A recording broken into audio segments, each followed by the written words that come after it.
this opportunity. Good morning to one and all. Presented over here, I am Iram Sana from class 11 to deliver a Hindi speech of Independence Day. Before moving forward, I would like to wish you who are present here a very happy Independence Day. सीरो अरब हमारा, हिंदो सिता हमारा, मुस्लिम है हम वतन है सारा जहां हमारा, तौहीद की अमानत सीने में है हमारे, आशा नहीं मिटाना नामो निशा हमारा। तो आजादी का असली मतलब तो बस वही समझ सकते हैं जिन्होंने कभी गुलामी की हो।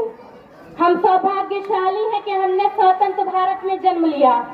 प्राचीन, मध्यकालीन और वर्तमान भारत के कुछ उदाहरणों से स्पष्ट करना चाहूंगी कि जब हम फिरंगियों के फेरे में फंस गए थे तो रंग दे बसंती चोला के इस आवाज पे टोलों के टोले उमड़ाते थे और उनके वंदे मातरम, भारत माता की जय के नारों से खून में आने वाला 5-5 डिग्री का तूफान अंग्रेजी जड़ों के शासकों में तूफान ला देता था।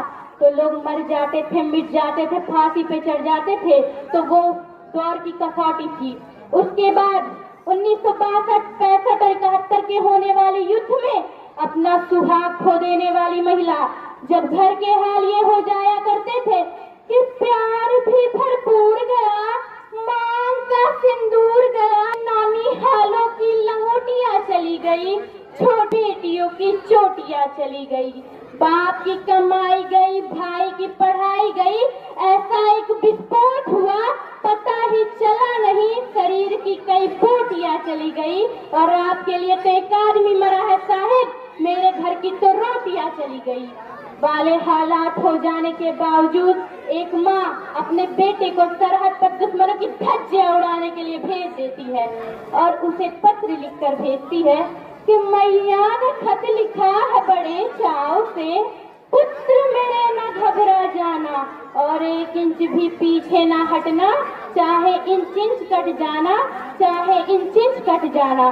तो ऐसा करके पूरा परिवार अपनी देशभक्ति साबित कर रहा होता था। तब देश बलिदान मांगता था, तब देश मर जाने, मिट जाने, फांसी पे चढ़ जाने को कहता था। किंतु आज देश बलिदान नहीं मांगता, देश मर जाने, मिट जाने, फांसी पे चढ़ जाने को नहीं कहता, बल्कि मेरे विचारों में यदि कोई व्यक्ति अपना काम पूरे मेहनत, पूरे ईमानदारी, पूरे लगन से करे ना, तो वही सबसे सच्चा देशभक्त है। आज का वो युवक जिसे जिम्मेदारी थी अपने परिवार, अपने समाज, अपने देश के रक्षाओं को बांधे रखने की, अरे वही युवक 5x5 इंच की छोटी सी स्क्रीन पर अपने कोमल उंगलियों की घर्षण मार करके अपने भावनाओं की इमोजी भेज रहा है।